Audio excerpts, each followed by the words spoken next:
Good afternoon, everyone. We multimedia artists of Malayan Colleges Laguna welcome you to the Square One's episode 2, The Roots of Staying Connected with Creativity. Once again, my name is Therese Macasaet, a third-year communication student from MCL, and I will be yet again your host for this afternoon. Today, we are actually live on Facebook. Kaya yung mga nanonood dyan sa Facebook, itag nyo na ang inyong mga friends, ang inyong family, ang inyong mga professors para manood with us ngayong hapon. Tatanungin ko naman kayo, kamusta na ang lahat? Kamusta na kayo, students? Kamusta na ang online classes? I hope you're all fine and doing well. I'm welcoming you all because pinagbigyan nyo na naman kami for this Friday. Kasi 'di ba, last Friday nanood tayo ng episode 1 ng Square One. But now, we are back for the second episode. Square One, a 2-part webinar that aims to inspire the youth to start something and rekindle their lost passion despite the pandemic that we are experiencing. The term is about to end. Yes, may nag-comment, let's go week 11. Matatapos na, konting kembot na lang. And alam ko, it's been over a year of online classes. But here we are now, still virtually learning and adapting to the new normal. Tatanungin ko naman kayo, may mga nagpa-vaccine na ba dyan? Alam ko, palagi nang na-announce ang vaccine rollout. I hope you guys have the chance to get vaccinated. Personally, hindi ko pa time to shine. Hindi pa ako priority. sadly. Pero of course, meron talagang mga mas kailangan ng vaccine. And I hope you guys continue to be safe from COVID-19, even if we all know it took a toll on each and everyone's mental health, which also affects the flow. And I know it affected the flow of your creative juices. With saying that, I would like to ask, sa ano ba ang field of art nyo? Saan ba kayo interested? Paki-comment nga, are you interested in painting? Are you interested in producing film, writing film, shooting films, being a cinematographer?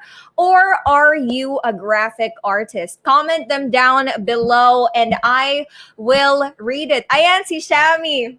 Hi, Shami.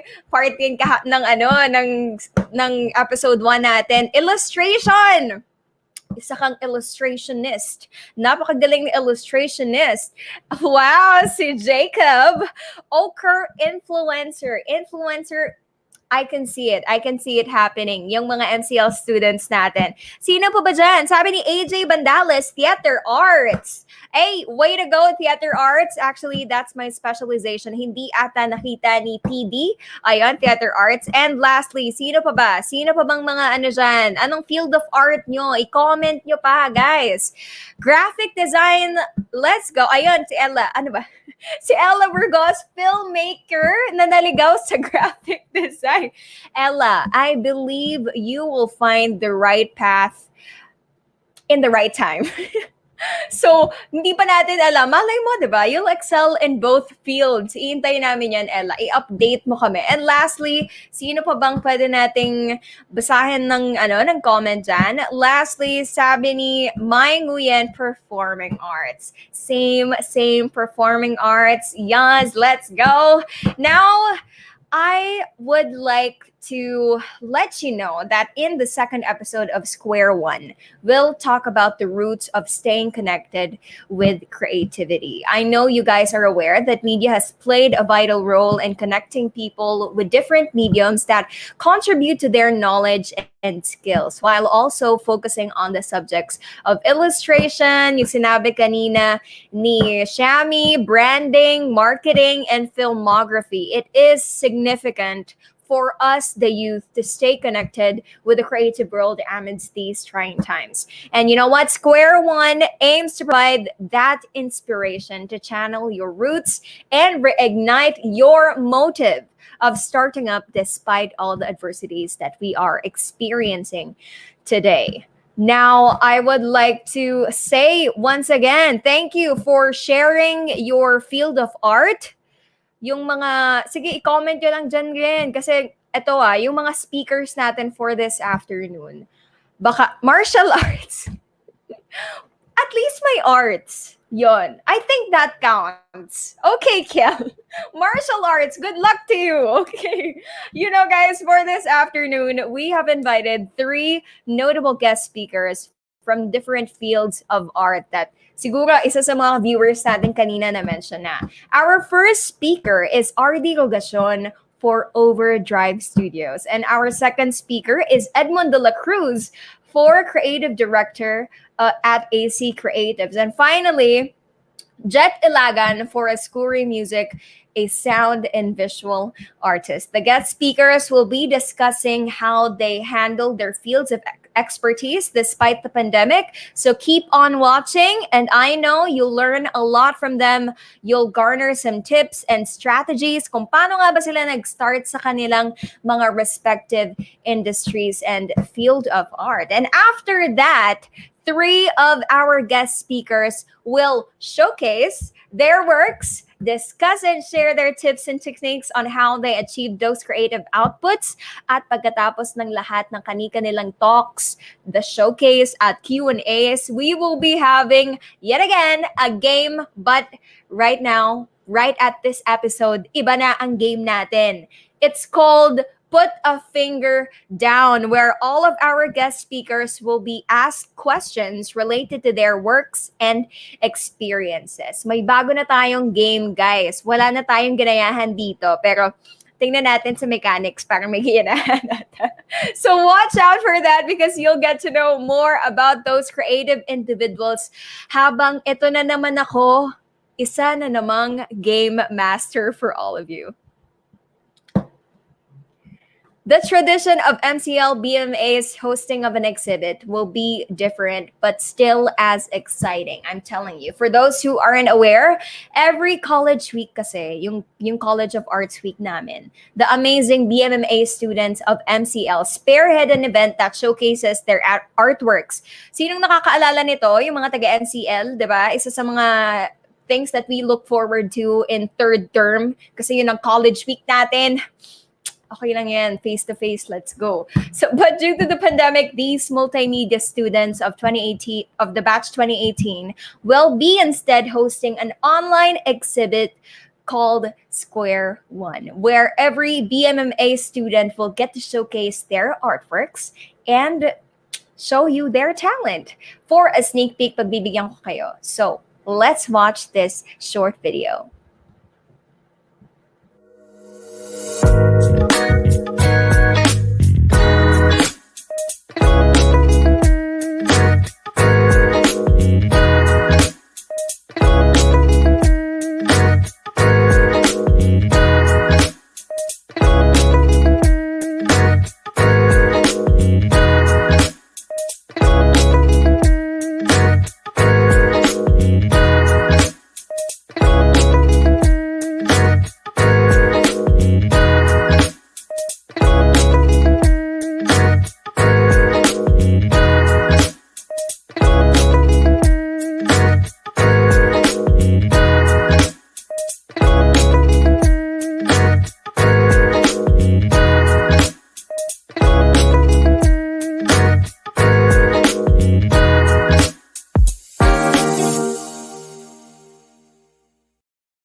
O, di ba? Next level na ang exhibits natin. Pinakita rin natin yan nung episode 1, di ba? Pero gusto lang namin ipaalala sa inyo kung gaano kagaling itong mga multimedia students of MCL. And if I were you, I will go and check that virtual exhibit out. Kung interested kayong explore ang mga gawa ng ating mga BMMA students, please follow the link that is posted on the comment section to access Square One's virtual exhibit. Go on, guys. I-access nyo na yan. I-click nyo na yung link na yan at isa-isa nyong tingnan ang mga artworks ng ating mga MCL students. And you know what? In that virtual exhibit, isa to sa mga reason kung ba't kailangan mo siyang i-check out. Kasi magkakaroon tayo ng mini quiz kung saan may top 5 winners na posibleng manalo ng 5 prizes. Syempre isa-isa lang naman yung prizes nila, 'di ba? Pero 'di ba hindi lang confined sa classroom ang quizzes kasi pati dito sa ating virtual event matetest ang inyong mga brain cells. Magkakaroon na rin tayo ng quiz dito. At ito ang mga winners natin makakakuha ng our 5th and 4th prize winner will be receiving gift certificates each from cookie.co, one of our sponsors. Our 3rd winner will be getting 2 gift certificates from cookie.co, and our 2nd winner will be receiving a resin kit from King of My Art Accessories. And lastly, our grand prize winner na makakasagot lahat ng mga tanong sa mini quiz, magkakaroon ng Astray Red Frame HG Gundam Kit from Hinshitsu Hobby Store. Yung mga fan na fan dyan ng Gundam, this is your chance. This is your time to shine. Get that prize right there and head on to our virtual exhibit to become one of our grand prize winner. At ito guys, one other thing. Yung isa nating sponsor, yung Hinshitsu Hobby Store, yung nagbigay ng Gundam, meron silang giveaway on their Facebook page. So you should check that out because if you won't win here on our event, may isa pa kayong chance. So go and head on to their Facebook page to check that giveaway out. And this quiz contains 10 items about the exhibit. So make sure you've paid attention to the artworks that were made by our MCL students. And this quiz is only open till May 28th, today, 11:59 p.m. lakas maka-blackboard nung deadline. 11:59 p.m., the top 5 winners will win exciting prizes, the one I mentioned before. So don't be late. Wag nyo nang ikram. Gawin nyo na ngayon kung kaya nyo. And be sure to check the link down the comment section for the mechanics. At hindi lang yan. Kung hindi ka naman napatingin sa ating virtual exhibit at sobrang tutok mo dito sa ating live stream, Square One will also be giving out prizes for the best answer that we will find in the comment section, in which everyone is welcome to join. Each and every one of our viewers. So, sa game naman na to, sa question and answer na to, ang mga papalalunan ng ating mga winners ay ang third winner magkakaroon ng t-shirt from one of our sponsors. Again, thank you to our sponsors. Good Hurt Tattoo. Ang second prize is also a King of My Art resin accessories kit. And lastly, the top prize for this game, for this Q&A, is a high-grade RX 782 Gundam Beyond Global. Oh, 'di ba? Para sa mga mahilig ulit ng Gundam dyan, kung nawalan na kayo ng chance sa mini quiz, kung nawalan na kayo ng chance sa giveaway ng Hinshitsu, eto na yung chance nyo. May 3 chances na kayo, guys, ha? Huwag nyo nang pakawalan to, okay? So, if I were you, better answer this question and make the best answer. How do you keep yourself connected with creativity during the pandemic? Comment your answers down and don't forget to use the hashtag stay connected. Pag wala yung hashtag, sorry, hindi mapipili yung answer nyo. And we will choose the best answer that will be winning those wonderful prizes that I just mentioned.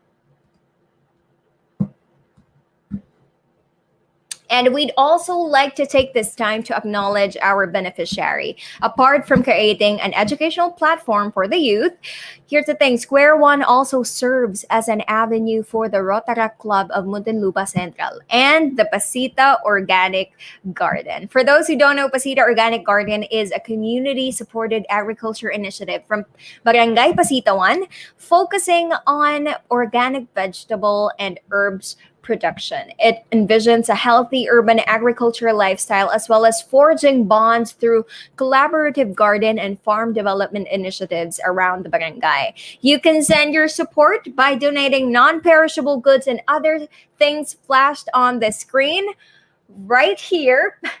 Right here, as well as cash donations that you can give through the numbers that are also flashed below our screen. So, and here's the thing, guys, kung hindi pa, siguro wala kayong extra things na pwedeng mabigay, pwede po tayong mag-volunteer sa Pasita Organic Garden. They're looking for volunteers para sa kanilang mga initiatives. Kailangan nila ng mas maraming tao para mas spread pa, ma-widen pa ang kanilang cause and the initiatives that they do.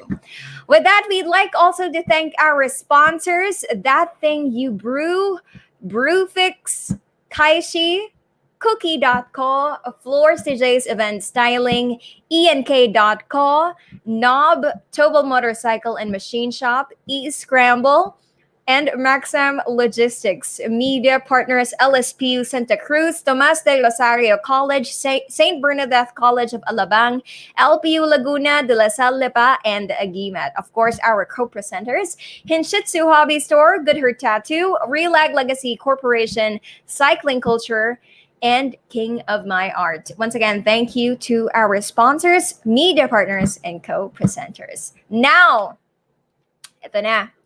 We're going to introduce our first guest speaker. To finally hear from one of the amazing individuals who will join us this afternoon, this speaker is an esports designer and creative entrepreneur. She founded Overdrive Studios in 2016 in Southeast Asia, working behind the scenes to develop strategy, visual branding, and marketing for esports organization in the region. And she has also worked with clients such as Red Bull Philippines plus Malaysia, Legion by Lenovo, TNC, FSL, the Nationals, and Cebol, and the Philippine national team for the 30th SEA Games.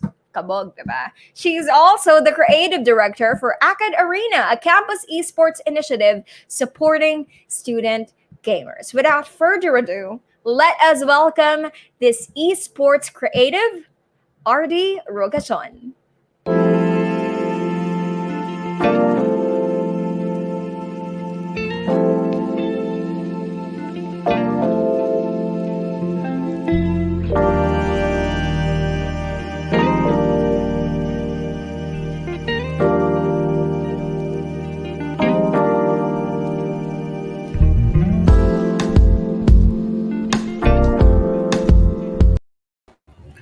Hello. Hi, Hi, hi, RD. hi.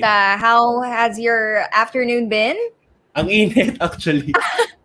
I Sobrang feel init you. today. I Yun. feel you. Kahit naka-aircon ako, parang wala pa rin eh. Wala pa rin ibubuga.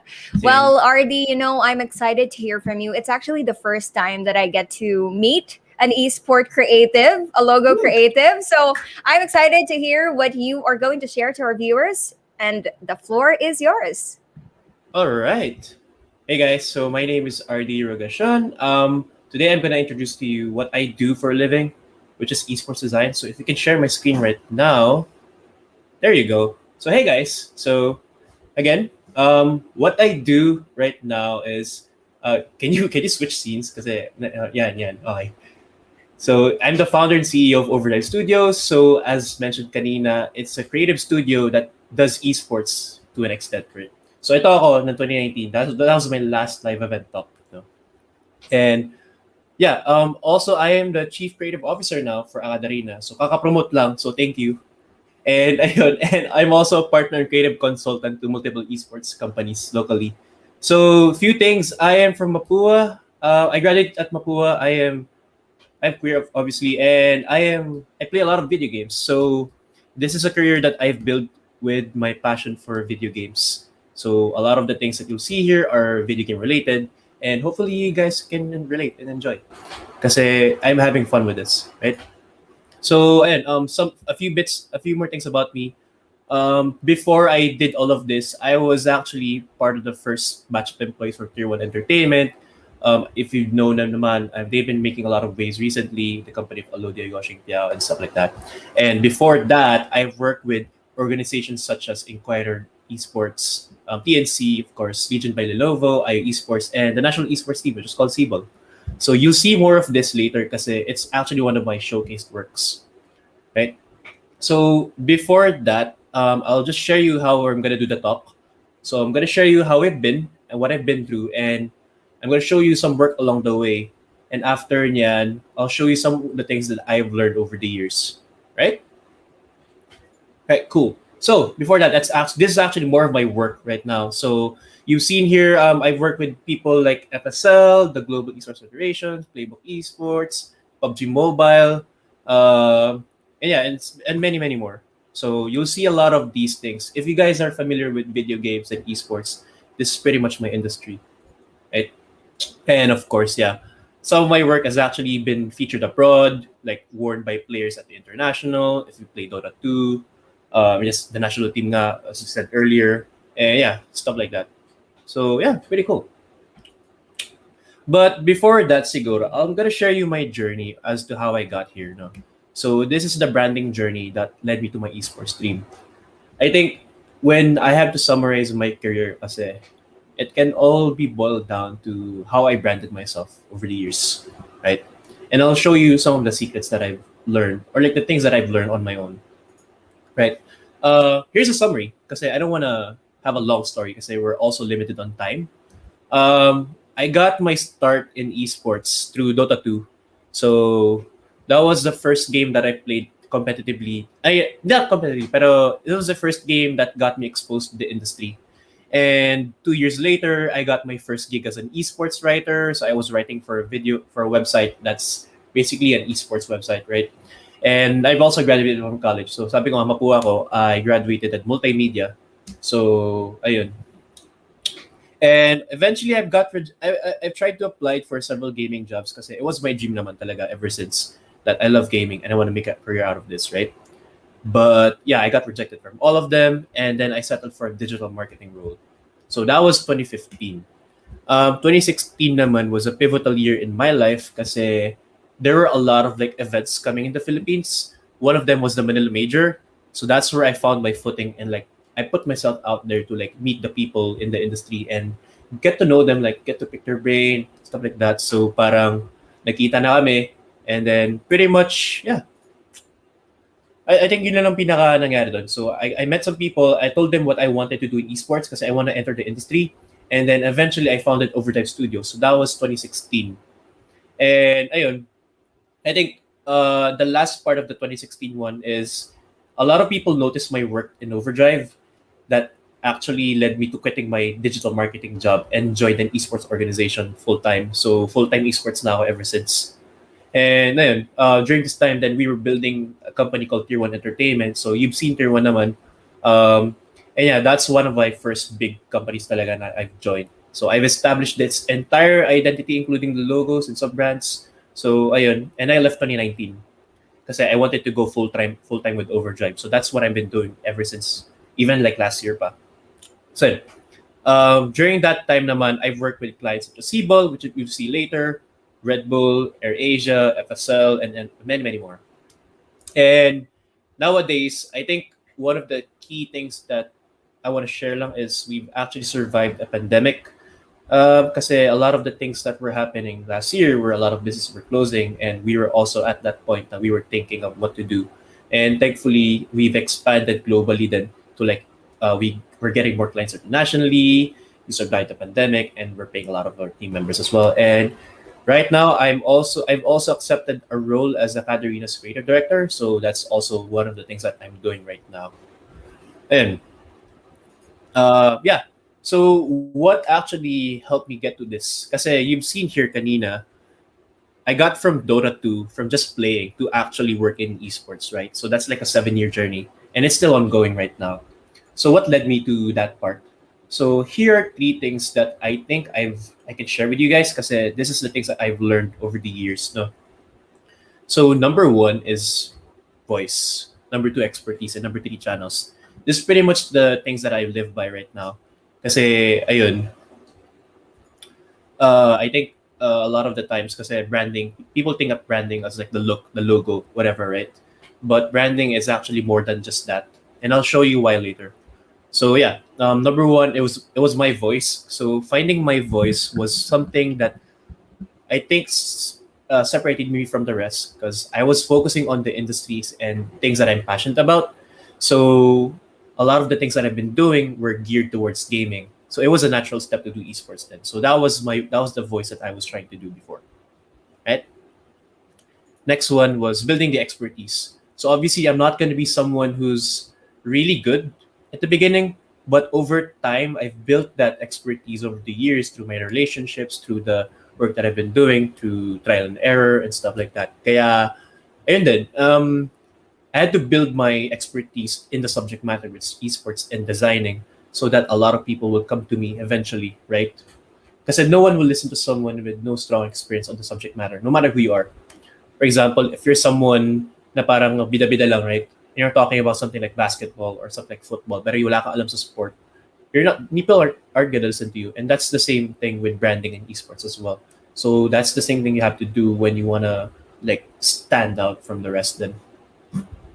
Next one, obviously, the last thing that you have to do is to share your work. Kasi these are things that you also have to do in order to be seen. Because although if you're really really good, but no one sees you, wala naman siyang point, di ba? So that's also something that you have to do then. So always know who your audience is and why you're doing this kind of work. Are you doing this for clout? Are you attracting the right people? Meaning the right people, kasi for me, is the people who pay for good work, right? So ayun. So are you sharing your work in like actual platforms like Behance, LinkedIn, Instagram, right? Stuff like that, diba? So ayun. So I think I'm gonna leave you with this muna.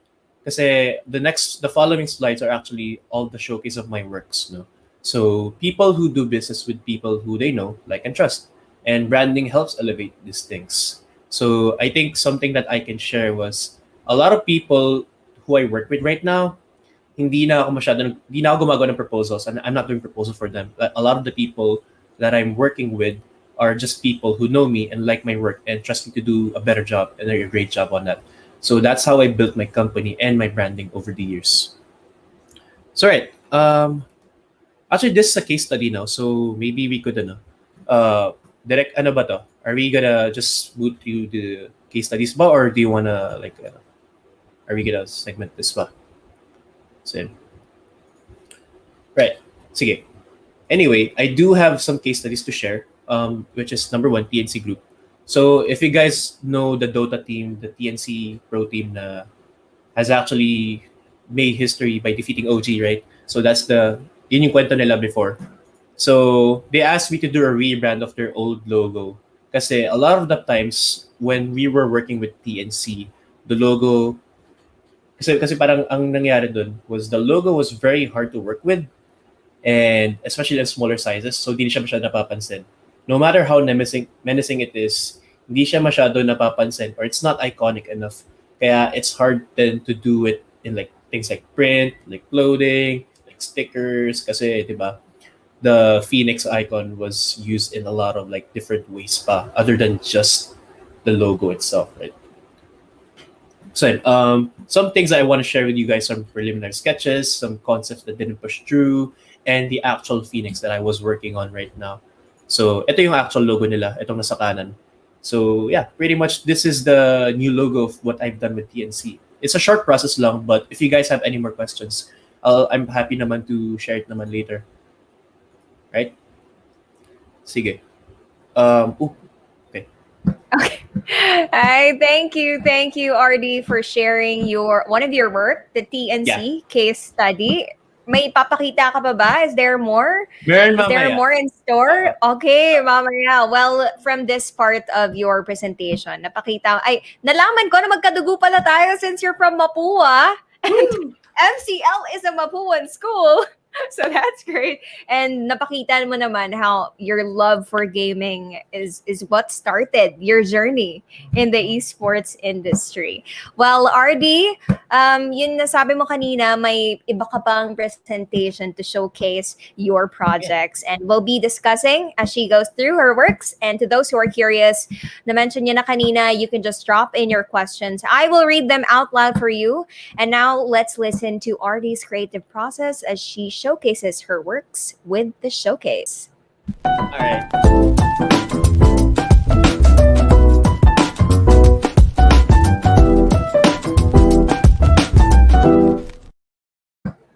Okay, go on ahead. Nagulat ka ba?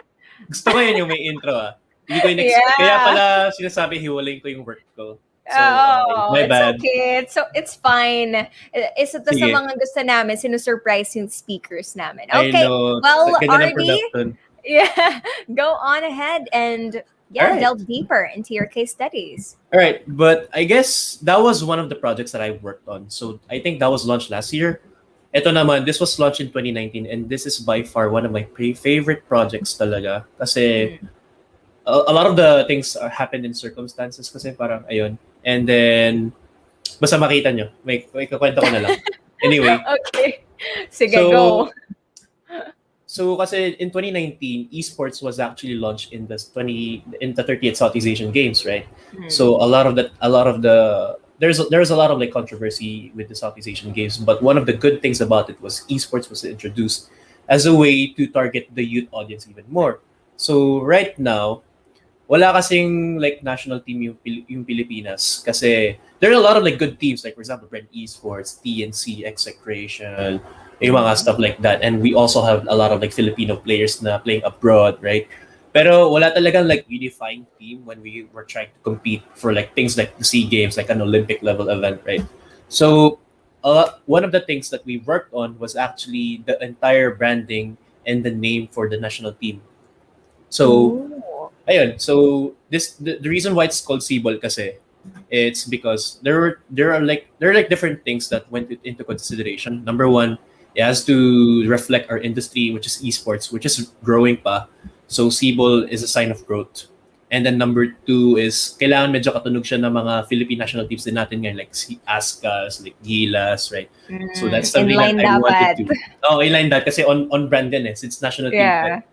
So, ayan, my studio was in charge of developing the name, the visuals, and the identity of the national esports team. And yan, I think I've said it naman dito, we've identified the key elements of what makes a Filipino team remarkable, including passion, resilience, and growth. So, ayan. So, you see here the winning Dota team, and one of my friends is here actually. So, ayun, ito yung itsura niya, and I'll show you what happened during the project then. And if you guys have any questions na parang like how did I actually come up with this, ano yung mga tanong nyo, if ever, feel free to ask it naman. Right? So yun, the brand began from scratch without a name. As in yung project talaga, tumawag lang sa akin yung client ko na sabi, RT, gawin na natin to. Kailangan natin mag-isip ng name and ng logo for like a few weeks lang kasi kailangan i-present to sa board. Right? So that was the scenario.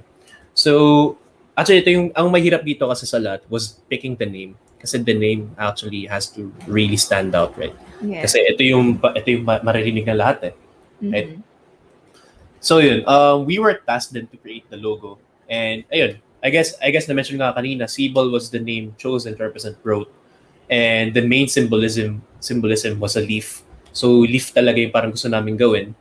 So ayun, as the project went on, the logo began to take more shape with an amalgam of like a flame and a leaf kasi the Filipino esports industry is very, very passionate. This is still a passion-driven industry then. And yun. And subtly, it spells the initials of our country, which is the PHI. So yun yung parang subtle callback lang niya since that's the one that we use in international events, right? Wow. And so breaking down the brand even more, so ito siya, there's a leaf, there's national colors, of course, there's the flame, and then we're using the Philippines abbreviation then, right? So ayun.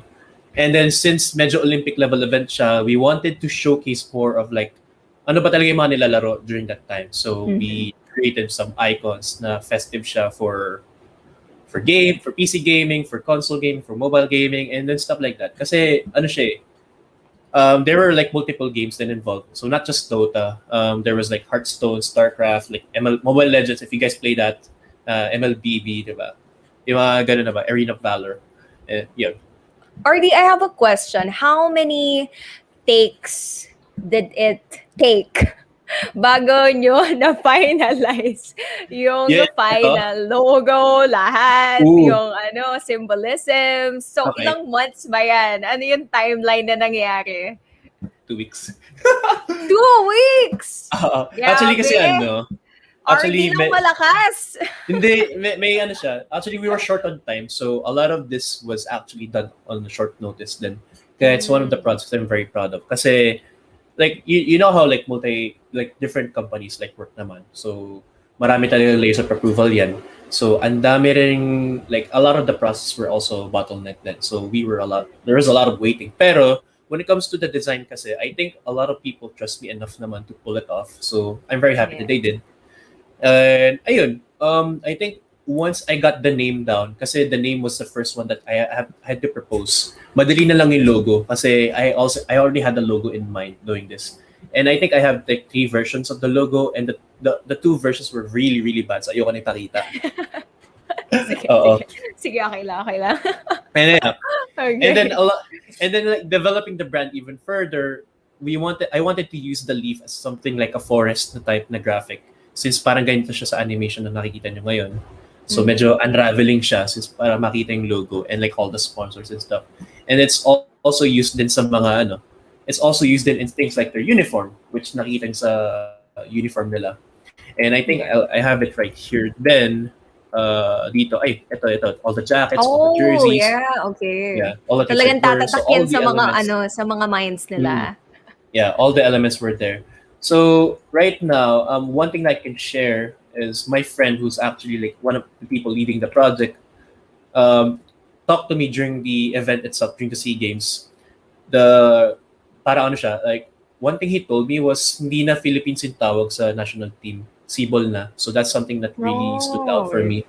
Kasi may recall na yung brand. And Mhm. with all the campaigns that they've done then with the logo and the branding. So, ayun. That's pretty much it for my showcase, actually. So, Well, ayun. yeah, thank you. Thank you for sharing that to us, RD. And now we'll be moving on to the official Q&A segment of our event. Well, ito may mga nakita na ako actually questions from our viewers.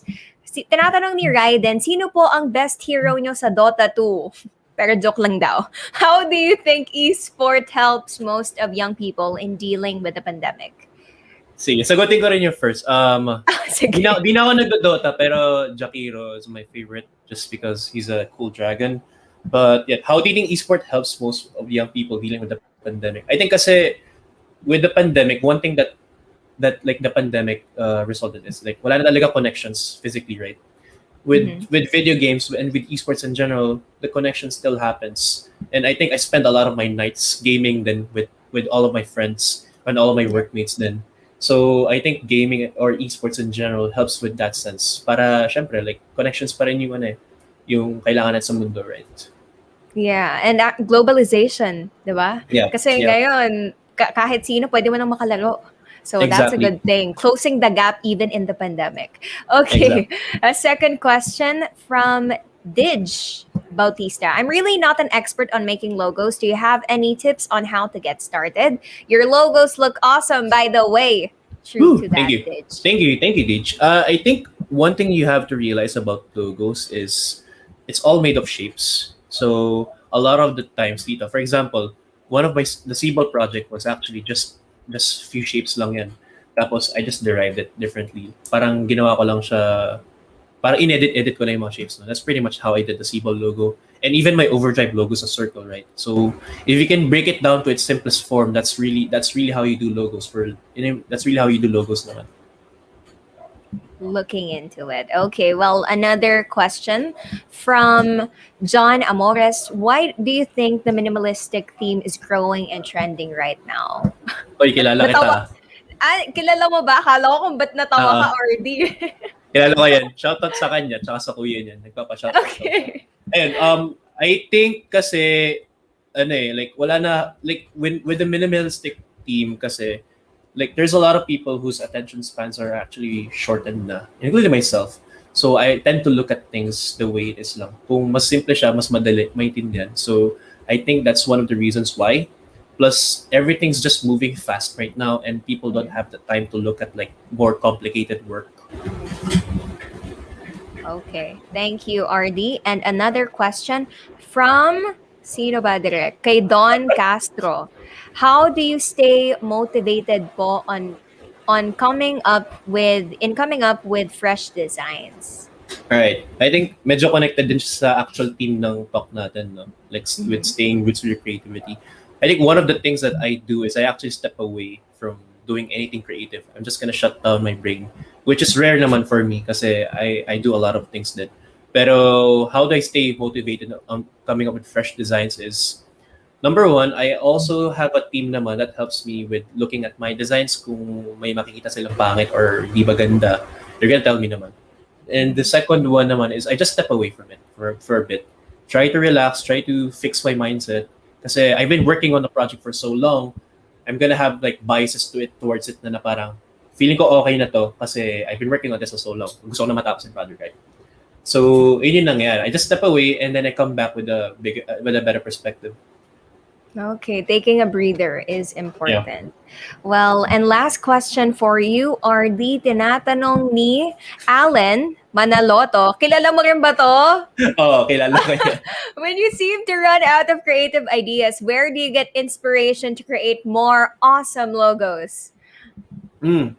I think it helps if you go outside then kasi Hmm. like a lot of the things naman when it comes to logos are also inspired by the environment.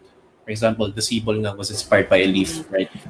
And then it also helps if you like have a sketchbook na lang with you and just draw whenever you can.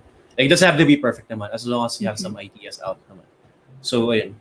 Yeah, I get my inspiration then outside and all the content that I consume. Yeah.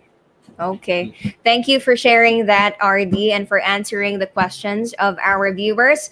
Also, for giving us your afternoon to share your knowledge and experience in the esports industry, from playing Dota 2 to being an esports writer, creating Overdrive Studios, and establishing Tier 1.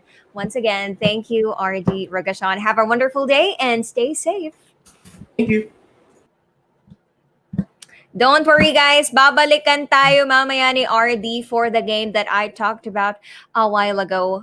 That will be played with other speakers as well. But if you would like to know more about RD Rogacion's work, follow her on her social media pages, flashed right here, down, and also on our comment section ng ating live stream. Ayan pala, ayan, na-comment na. Check out those social media accounts, guys. And we would like to thank Square One sponsors. Of course, without them, Square One wouldn't be possible. That Thing You Brew, Brewfix, Kaishi, Cookie.co, Floors DJ's Event Styling, ENK.co, Knob, Tobal Motorcycle and Machine Shop, E-Scramble, and Maxam Logistics. Of course, our media partners, LSPU Santa Cruz, Tomas del Rosario College, St. Bernadette College of Alabang, LPU Laguna, De La Salle Lepa, and Aguimat. And our co-presenters, Hinshitsu Hobby Store, Good Hurt Tattoo, Relag Legacy Corporation, Cycling Culture, and King of My Art. Don't forget about our giveaway. Nakikita ko na meron ng mga questions na grabe. Talagang they put the thought and effort into it. So, once again, sa mga bagong pasok lang sa ating live stream, meron tayong pag-giveaway and the best answers will be receiving prizes. So guys, yung question ulit, how do you keep yourself connected with creativity during the pandemic? Don't forget to include the hashtag stay connected in order for your answers to be valid and get a chance to win a t-shirt, resin accessories, and a high-grade RX 78 to Gundam. Okay, now next our speaker. Next is our second speaker. This speaker is the creative director of AC Creatives. And this afternoon, he'll share his knowledge and experience about branding and graphic design. He has worked with many local artists and international businesses as well, including making graphics and promotional art for international artists such as Mahalia and Boy Pablo as the multimedia artist in Midas Promotions. I'd like to welcome one of my org mates before, Edmund De La Cruz.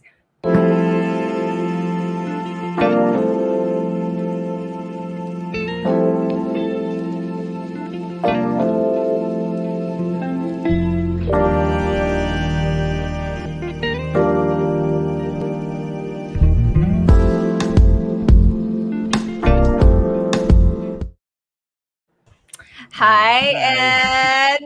Thank you sa Parang, magandang introduction. of course, I got you, bro. Parang dati kasama lang kitang mag-interview, pero ngayon, ikaw na yung ini-interview ko. Iba ka na talaga ngayon, Ed. Well, Thank you. kamusta ka? How have you been? Ayun, mainit din talaga ngayon and ayan, colorful na hapon sa inyo. Oh, yeah. Same. A colorful afternoon to everyone. Well, I can't wait for what you're going to share to our viewers. Alam ko marami ako matututunan sa'yo. So, Ed, you Yes. can take the floor. Okay, so under this talk, ipapakita ko sa inyo yung experience ko for like less than 2 years na I'm working sa industry. So yeah, ako yung creative director ng AC Creatives. So to proceed with the talk, nag-set up ako ng goals. Ayan, so number 1, starting your brand research. Then second, making sense of your research. And then third is trusting your ideas. So this will revolve around branding and marketing. So ano ba yung trust na topic sa akin for this talk? So the topic is when to trust your content creation ideas for a brand. So kayo, tatanungin ko, kailan nyo ba dapat ito-trust yung ideas nyo for content creation? Sige nga, kailangan ba siya i-trust or what? Uh, comment your answers.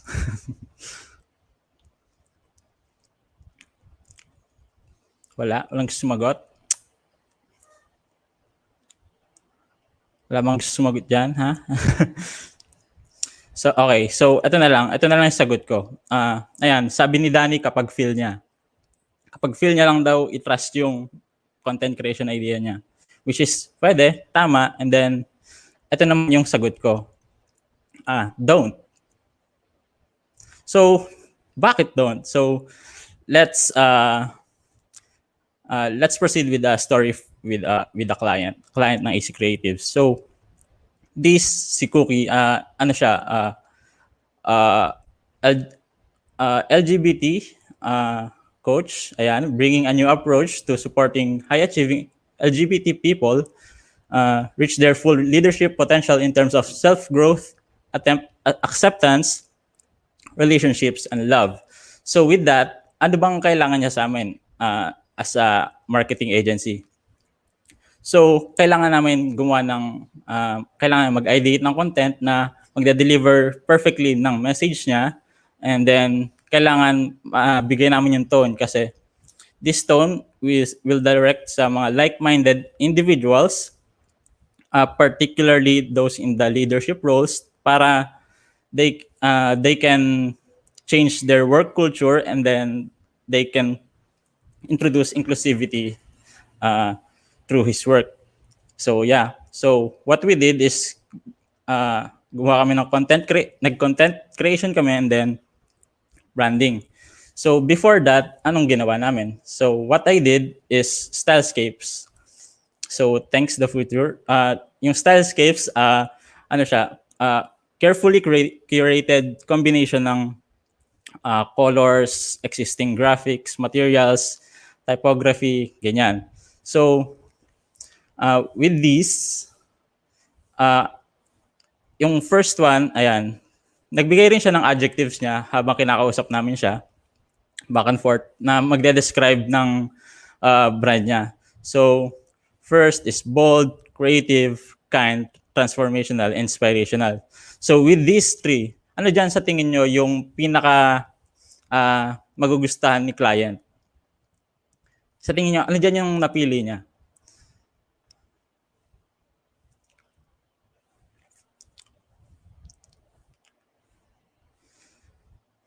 Second, sabi ni Danny. Second. So, ayan, yung first one kasi, nilagay ko dyan yung bold and creative, pinagsama ko siya. Then second one, yung kind and transformational, basically parang usual schools. Then third, sabi niya kasi, na bumalik siya sa amin na gusto niya rin daw i-touch yung minorities aside from LGBT groups. So, yung napili niya dyan is wala. So, bakit wala? Kasi ang nangyari dito, nag-tunnel vision kami na ang kailangan lang niyang matouch is LGBT groups. Tapos, ang sabi niya, yung program niya is parang schools. So, yung sa second one, parang school naman siya, then, which is yung kind and transformational. And then yung third, nilagay ko naman din yung inspirational, which is medyo challenge kasi pinag-iwalay namin siya, which is not right. So, anong dapat naming sunod na gawin? So, kailangan namin malaman yung brand audience niya. Kasi, you're doing content creation not for your clients, hindi para i-please natin sila. It's not for yourself. Hindi siya para i-serve mo aesthetic mo. Kahit na gustong-gusto ko yung first tsaka second, hindi pa rin siya pwede kasi hindi naman yung sarili mo yung pagsisell nila kung ano man yung services or products na gusto nila ibigay. And then third, it's for the brand's audience. So, ayan. So, yeah. Since nalaman namin na for minorities and LGBT people yung service niya, and then nalaman, nakapili na siya ng mga something about sa stylescapes. Yung stylescape kasi pwedeng pumili doon yung client mo eh. And ko-communicate mo sa client mo yung ideas mo effectively with stylescapes kasi malalaman mo rin doon yung kung ano ba ibig sabihin nila and yung gusto nilang sabihin. Ayun. Yeah. So ito yung final stylescape na nagawa ko for them. So ayan, ito yung stylescapes, hindi siya yung final branding for your client. Ano lang siya, parang benchmark na i-reference mo for the final design process, design creation for their brand. So yeah, ang stylescapes hindi lang siya para sa branding, pwede rin siya content creation, pwedeng sa music videos. Dito mo kasi mibibigay yung feel and pegs para ma-visualize ng client yung ng mabisa yung ideas mo. So, yeah. So, when to trust your content creation ideas for a brand. So, ayan, gumawa ko ng 3 easy steps for you guys to para madali nyo lang siyang maintindihan. So, first, ang step 1 natin is step 1, analysis. Basically, ito yung research. So, under research naman, merong 2 research kaming ginagawa. First, yung internal. Internal, siya yung basically galing sa client na materials, like, then past campaign insights nila. Like, kung paano, kunyari, meron na silang naunang campaign, paano nag-engage dito yung mga tao, and then, yeah, and then yung external naman, ito yung basically lahat ng kailangan mong gawin on your own. Like surveys, articles, and other research process. So I will give you an example. Number 1, Jolly Music. Jolly Music is the home of J-Craft guitars. They provide budget mill instruments and accessories. So, as you can see, parang sobrang familiar nung logo, no? Kasi budget mill lang talaga binibigay nila. So, ano pa ba yung gusto nilang ipagawa sa amin since budget mill na nga yung ano nila eh. So, they want to gather more, they want to make a community.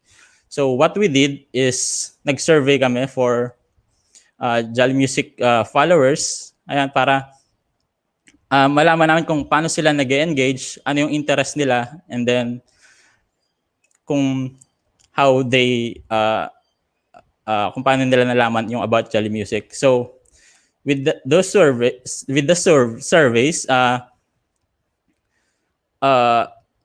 nakagawa kami ng content na nakagawa ng interesting discussions, gumawa rin kami funny content like memes, and then nakagawa rin kami ng community after that kasi mas nakaka-relate na sila sa Jolly Music. And then, second and third one, Guitar Pusher and Guitar Pusher Gallery. So, Guitar Pusher Gallery is a musical instrument dealer in the Philippines committed to provide the best guitars and gears at a competitive price. Then, yung Guitar Pusher naman, specializes to mid to high-end guitars, priding themselves on their impeccable customer service. So, yung pinaka-client namin dito before is yung Guitar Pusher Gallery lang. But they're posting as well sa Guitar Pusher page. So, kailangan din namin malaman kung sino ba talaga yung target audience ng Guitar Pusher Gallery. So, nag-survey din kami para sa Guitar Pusher Gallery. So, anong na-discover namin with those surveys? Hindi lang basta sila bili ng bili, hindi lang sila basta mayayaman na tao na bumibili ng high-end guitars. Ano rin sila, like hobbyists and collectors. So, ayun, sobrang halaga ng pagre-research para malaman mo talaga kung how these brands communicate to their audiences and how the audiences interact with the brand. Number 2, under din ng research is branding worksheet. Ito yung first thing na binibigay namin sa client namin para malaman namin kung ano yung color psychologist nila, yung tone nila, kung paano nila i-represent yung sarili nila, and yeah, ayun. So, hindi ko na siya i-discuss furthermore kasi onti lang yung oras. So,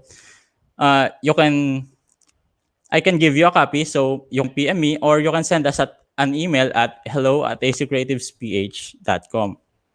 So, yeah. Ayan, let's proceed with the step 2, customer identification. So, under customer identification, parang naging industry standard ang customer avatar.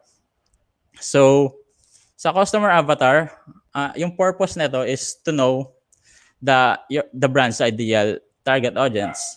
So let me give you an example. So si Maria Bernadette Badet F. Santos is the customer avatar from I4 AC Creative Social Media Marketing course for freelancers. So dito, i-discuss ko siya by parts.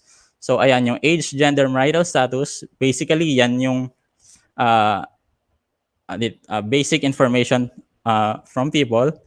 And then, ayan, nilagyan ko rin ng strengths, falling in love, weaknesses, your eyes, and then, ayan, goals, financial stability, values, independence, pain points, financial instability, of course, unfair work practices, kasi ayaw niya nang magtrabaho sa companies, societal pressure, sources of information naman, basically everything like books, websites, gurus, and other things.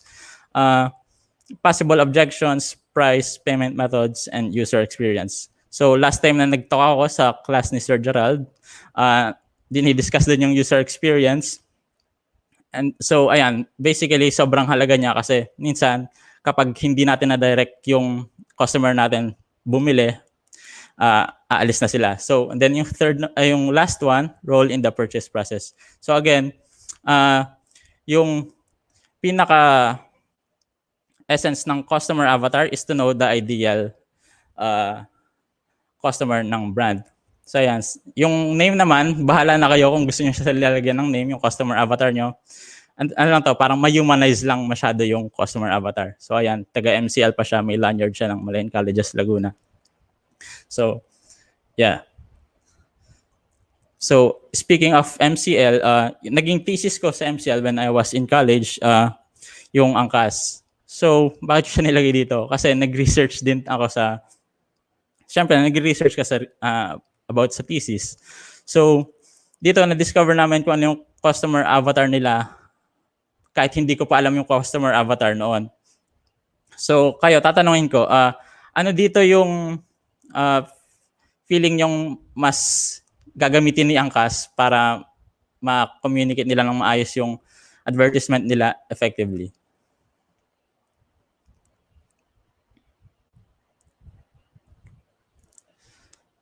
So obviously first, no, kasi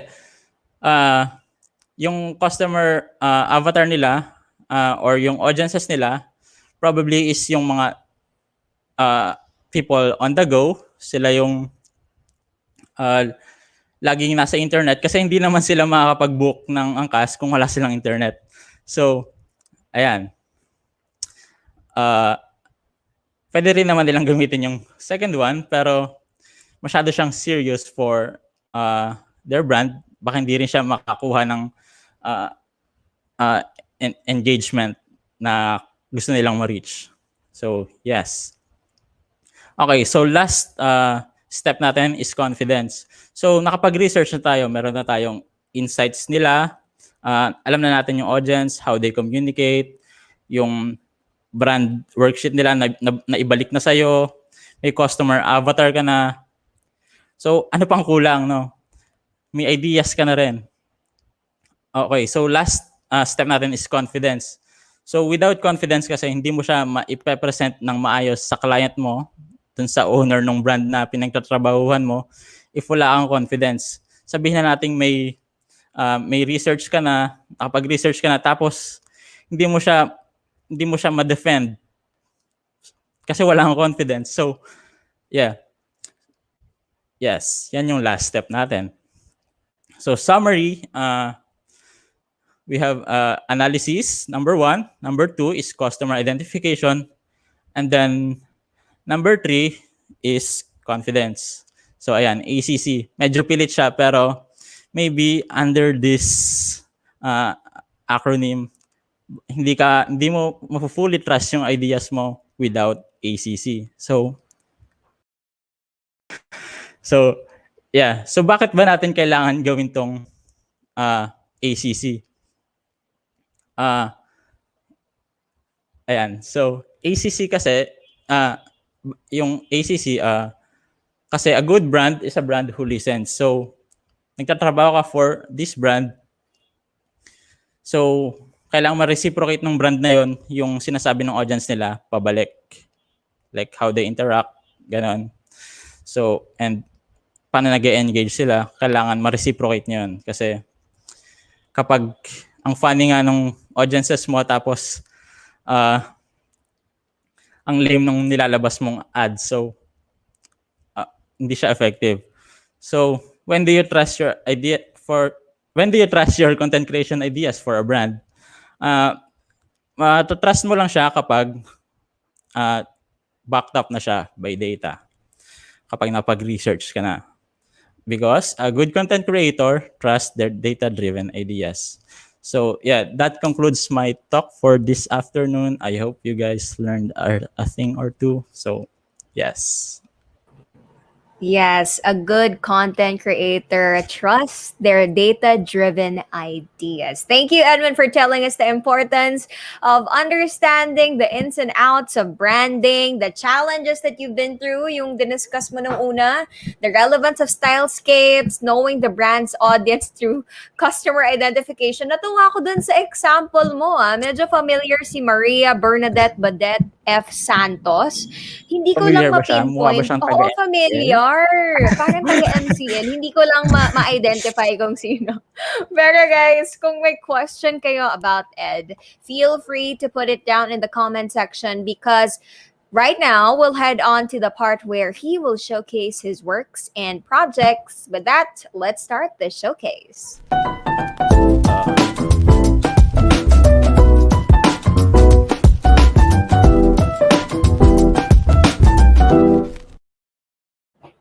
Okay, Ed, ipakita mo na sa amin ang iyong past projects.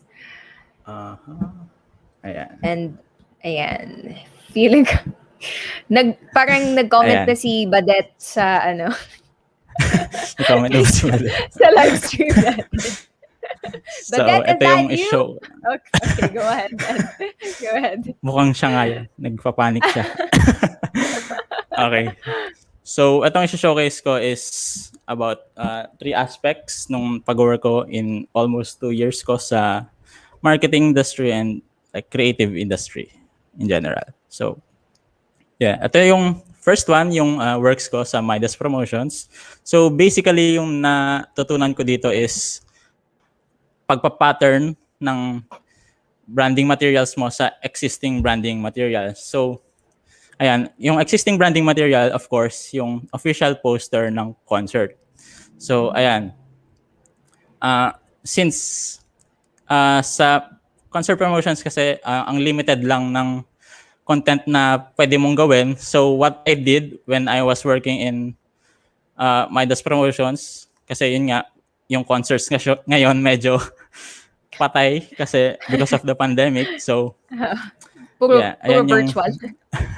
Okay, ito yung ginawa ko for Mahalia. And then, second example, ito naman yung kay Boy Pablo.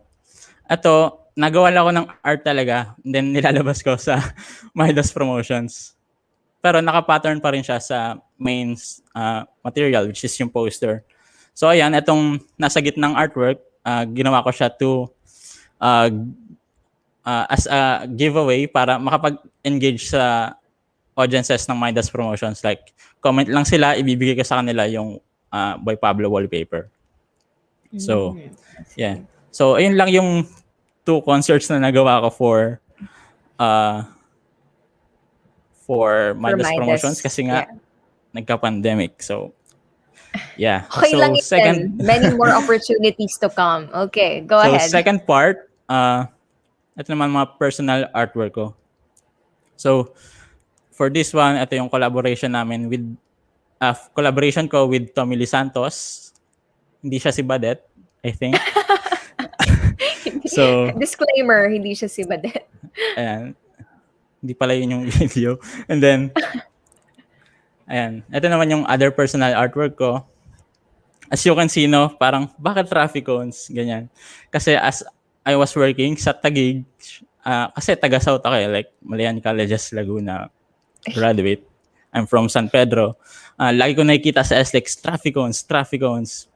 Tas laging traffic. Then may traffic cones na naman. So, what I did was, ayan, dinadrawing ko na lang siya paulit-ulit. Kasi paulit-ulit ko rin naman siya nakikita. And then, ilagyan ko na lang siya ng paa. Ganyan.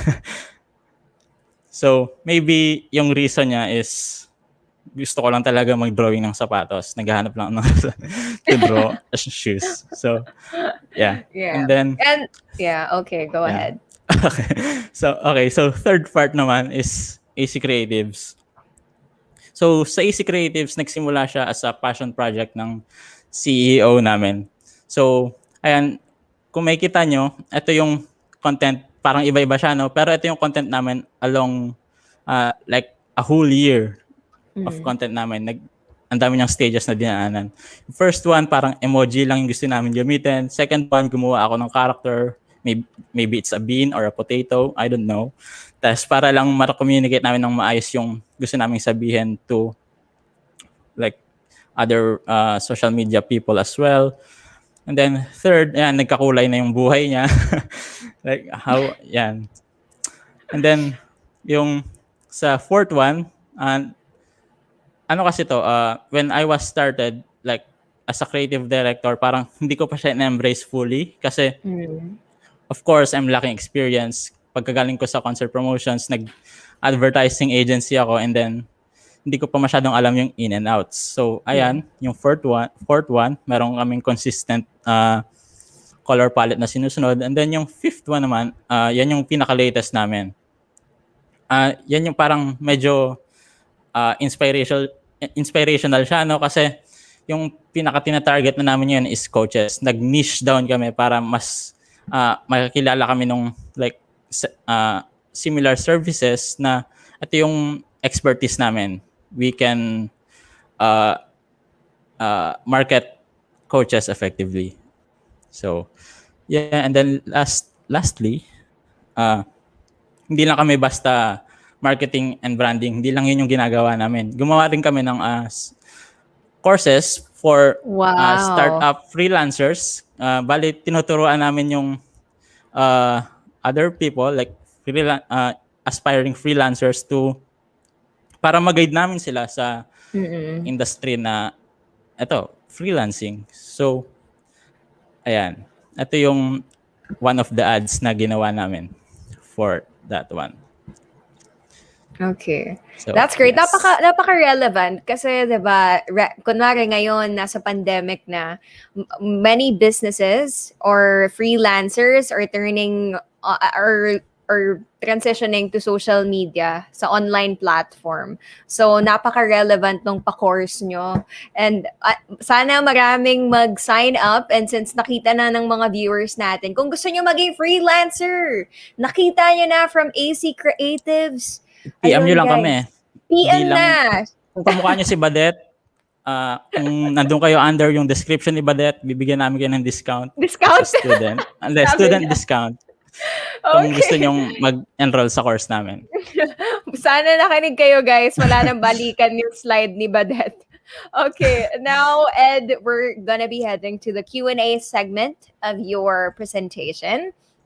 So, kanina may mga nakita na akong questions actually from our viewers. And direct paki-flash nga nung questions before. Tinatanong ni Bells Kes, Sir Ed, what are examples of data sets you should show clients to make your ideas convincing? Okay, so number one, yung kung effective ba yun gamit ang insights. Number two, kung pasok ba yun sa customer avatar na sineserve nila. And then, number three, kung yung ideas mo ba at kung tinatrust mo ba yung ideas mo, kung confident ka sa gusto mong ipakita sa client mo. Yes. Yeah, talagang aligned din sa 3 steps that you mentioned a while ago. And a second, of course, let's go embodying. And another question from Bells Kes ulit. Ayan. OMG, may course kayo. How can I sign up? Go ahead, Ed. Show them. Ayun. Tell them. Makapag-sign up kayo kapag pumunta kayo sa Instagram namin. May link. Meron kaming link in bio. Pwede rin kayong mag-email sa amin. Mag-PM kayo sa Instagram namin. Pwede kayong mag-PM sa akin. I will give you the details and then, yeah. Yun, may student discount kayo if ever you wanted to. Go on ahead. Oh, yun, may student discount ka pa, Bells. Well, another question from Hiraya. What's the thought process behind your work, Ed? actually sobrang komplikado niya. Minsan nagkaka-ideas na lang ako, minsan hindi. Pero kung about sa work, yung thought process ko is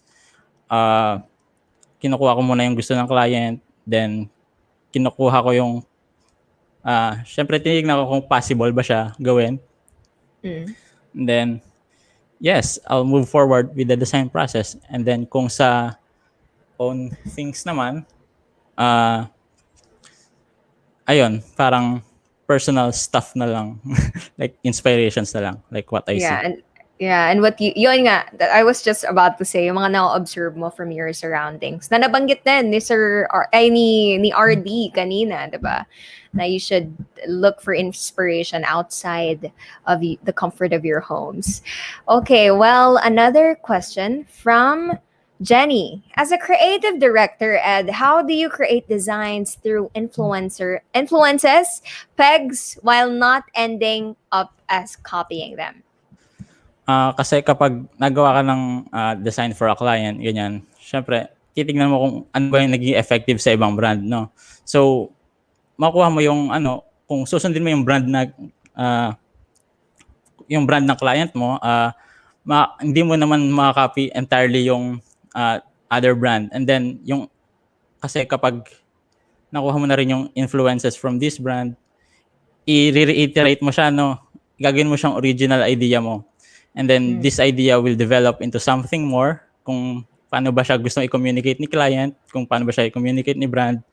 So, yes. And then, while doing your own content, kasi meron ka ring sariling style na sinusunod. So, technically, with those stuff, hindi mo na siya makakopy. Yes. Okay, thank you, Ed. And another question from kanina may nakita ko from sa taas nung before ka asa na ba yun, Derek? Okay, anyway, nawala. So, wala na ba kayong questions, guys? Mukhang wala na. Well, Ed, I would like to ask, ano yung tips mo sa ating mga viewers, yung mga gusto maging creative director on how to maintain connections? Kasi diba isa yun sa mga importante na bagay when you want to go in the industry. Can you share us what you've experienced with maintaining connections? So, when I was in college kasi parang tinatropa ko lahat ng like kabatch ko. Like kung ano yung kaya nilang gawin, tinitingnan ko rin yan. And then, ayun, as years go by, days go by, and yung CEO namin, friend ko siya from college, tapos hinar na lang niya ako to become a creative director for her brand. And then, yeah, nag-start talaga ako as a like graphic designer lang siguro. Parang hindi ko pa talaga na-embrace masyado yung Being creative creative director. director. And then, yung work ko naman sa Midas, hanggang ngayon naman, nag-work pa rin ako doon. So, I maintained a connection with them. Like, sa yung work ethics kasi mahalaga rin yan sa pag-maintain ng connections with other people. Yeah. So, important din kung how you communicate to your colleagues, ganyan. Kasi, when you're communicating with them effectively, feeling ko naman, hindi ka, kung meron kang gustong sabihin nila, kung alam nila yung kaya mong gawin, ganyan, they will maybe hire you or work with you, ganyan. Yeah, and they will put their trust in you. So that's a good thing.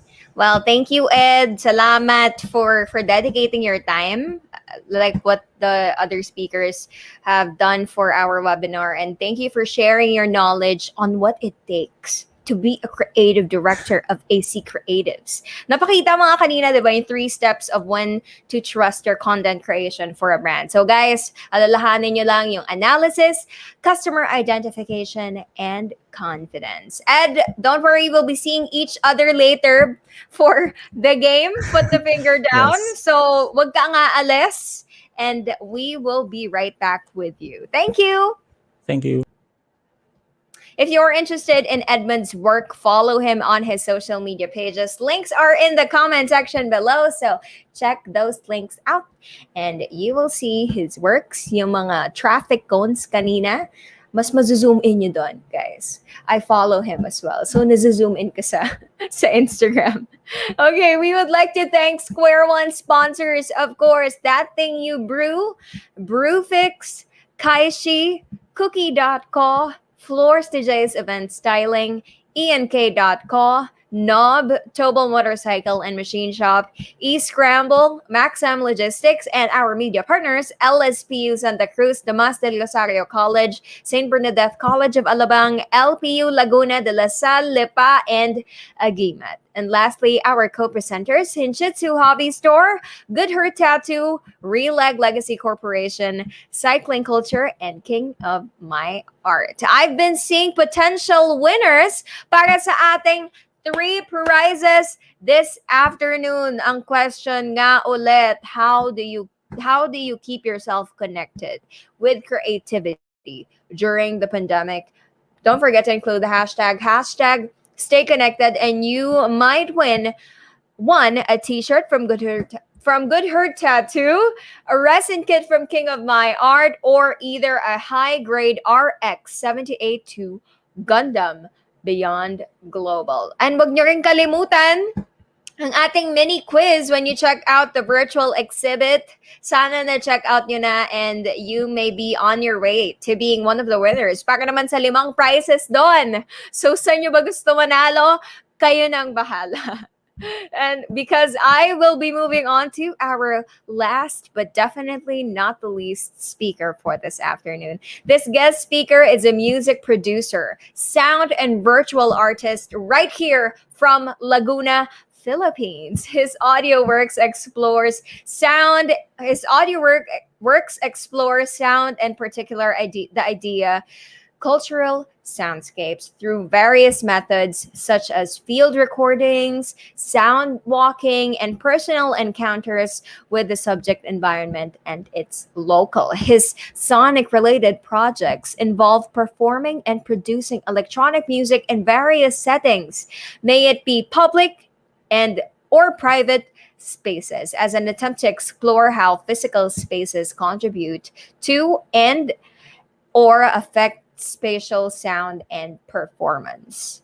With that, let me welcome our third speaker for Square One's episode 2, Jet Ilagan.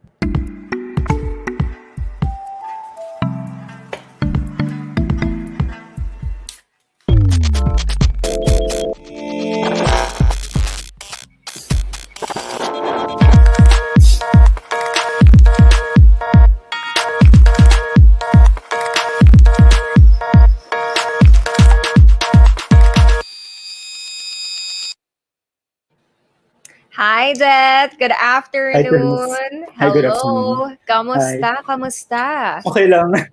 Masaya. Exciting. Okay. Exciting. Well, I'm also excited to hear more from you about music production, and napaka-interesting actually the way I introduced you, because first time kong marinig siguro from a music producer's point of view yung mga ways Nice. mo on how you make music. So with that, Jet, I'm giving you the floor. Okay, so hello everyone. Before I start, I would like to thank Square One for having me. I would also like to thank Gerald Saavedra for inviting me. And thank you everyone for staying. So, yep, I'm Jet Ilagan. I'm a sound and visual artist, and I also perform and compose electronic music as a story.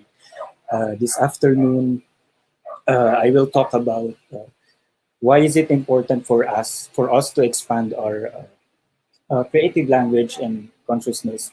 Yung technology kasi ay super fast-paced na niya ngayon. Even yung demands ng people and how the way they consume technology uh, ay nag-grow. So as a creative, kailangan nating sabayan ito. So meaning, kailangan natin na-expand yung knowledge natin at alam natin yung trends. So, okay. Mag-e-encompass sa work sa talk ko this afternoon ay yung sinusunod. First is bakit importante na maintindihan natin at mapinpoint natin yung roots and goals natin as an artist. Next is yung journey ko as a bedroom beats producer palabas ng comfort zone ko. Next is ear and eye training. Bakit nga ba kailangan natin na iset aside yung creative bias natin for us to grow? And lastly, pahapyaw kong dadaanan yung tools na ginagamit ko when I produce music. So, uh, I spent like 6 years in college. I studied digital arts and design. Then I studied multimedia arts after.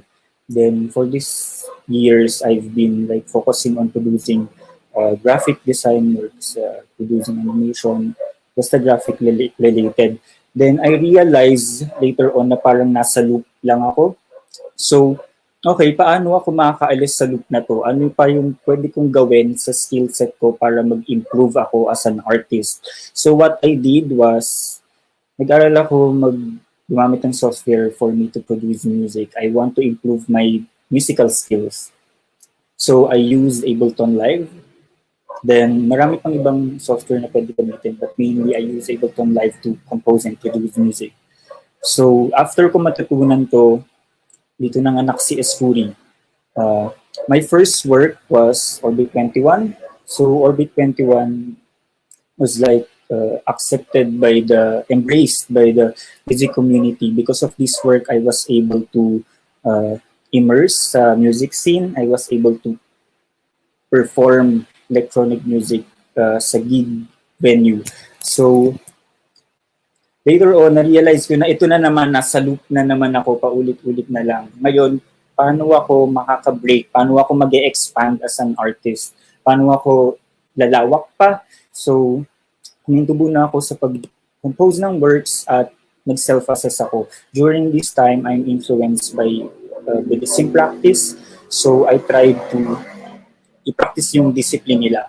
So, in order for us to like have complete self-awareness, we have to kind of follow these 3 steps. First is understand kung anong ginagawa natin. Anong ginagawa natin as an artist, ano yung gusto natin gawin in the future. Next is, ano yung nararamdaman natin. Dito sa dalawang to, what I did was, chinek ko yung mga journals ko. Because minsan, pag nagigising ako sa morning, I have this practice na magsulat sa journal. Sinusulat ko yung mga interest ko, mga achievements ko, yung mga goals ko for the day, pati pang long term. So, I also write down yung mga ideas ko, pati inspiration. So, sobrang naging helpful nito for me because I was able to trace kung ano nga ba ako as an artist, ba't nga ba ako nagsimula, at ano yung gusto ko pang gawin in the future. Next, ano nga ba yung blind spots? For me, I translate this as kung ano yung kulang sa akin intellectually. Ano yung knowledge na gusto ko pang matutunan. Ano yung knowledge na gusto kong matutunan ulit, at ano yung knowledge na gusto kong alisin sa akin. So, in the process, I try to understand kung ano nga ba yung history ng practice ko. For example, ano yung history ng graphic design? Paano siya nag-transition from prehistoric art to Renaissance art to advertisements, then to political art? Ano yung mga pinagdaanan nito? Next, we need to also understand kung ano yung present and future ng practice natin. Ano yung trends ngayon? Ano yung possible na mangyari sa future? And I share ko lang, right now I'm like interested in learning NFT and cryptocurrency because I love technology and I believe na ito na yung future. Then moving on, we need to appreciate different forms of art. Dito ngayon papasok yung setting aside ng creative bias natin. For example, for me before, I don't really like jazz music. Pero nung nag-start akong maghimay ng mga different genres, I realized na jazz music, sobrang technical niya, sobrang ganda niya, ang daming mong mahihimay na teorya, ang daming mahihimay na knowledge, ang dami niyang pinagdaanan na musical works. So, ayun, kailangan nating intindihin kung kung paano nagsimula yung practice natin at paano ito lumawak. In addition, kailangan din nating, as a creative, I guess, we need to also respect other forms of art and able for us to create uh, works similar to it. And for us to be able to connect our works to different forms of art. Then, yan. Once na nahimay ko na tong mga elements na to from myself, expand. Paano tayo mag-expand? Ano na yung next step? So what I did was I did a mind map ng mga interests ko. For example, in my case, I love walking, I love to travel, and I love outdoors. So dito ngayon pinanganak yung pag-perform ko outside at pag-explore ng outside space. Literally, dinala ko yung music performance from enclosed space to outside space. Tapos, after this series of works, okay, nakatugtog na ako sa labas. Paano ulit ako mag-expand? Ano yung next na gagawin ko? Bumalik ako dun sa mind map na ginawa ko and I tried to like connect yung mga other interests ko at yung mga ibang elements na pwedeng gamitin dito sa practice na to. So, pinanganak yung audio tour. So, instead na pag-perform steadily sa isang venue, what I did here was like kind of musical performance siya, musical gig siya, where I invite people na maglakad with me while I perform electronic music. So here sa work na to, instead of like hearing electronic music lang, you will also hear yung sound ng paligid, you will also hear yung sound from people, you will also see yung mga nangyayari sa paligid, you will see yung mga puno, you will see yung architecture at yung connection nito dun sa music. Now, moving on, expand. Paano ko i-expand yung practice to? Binalikan ko yung mind map again. So, I realized na I've been doing my practice locally. So, paano ko siya papalabasin ng ibang bansa? So, what I did was also, dito ngayon ulit papasok yung expansion ng practice. Kailangan nating matuto, kailangan nating mag-aral ulit kung may hindi tayo kayang gawin. So, nag-aral akong magsulat, nag-aral akong gumawa ng proposal for exhibit, nag-aral akong gumawa ng proposal for festival and applications. So, dahil dun sa practice na yun, dito nanganak yung pag-perform ko nitong auditor sa art festival in Malaysia. And here, instead of like performing lang, I immersed myself with the community. I recorded stuff, then I asked their personal stories about sa place. Then later on, I used this data to compose music. Yan. Moving on, paano ko pa ulit mapapalawak itong art festival experience ko? So what I did was like immerse myself with artist residencies. So yung work na ginawa ko dito is expansion ulit nung audio tour at nung pagtugtog outside. But instead na performance, more like dinala ko yung studio ko outside the space. So more exploration ito ng espasyo. But itatakal natin to later sa showcase.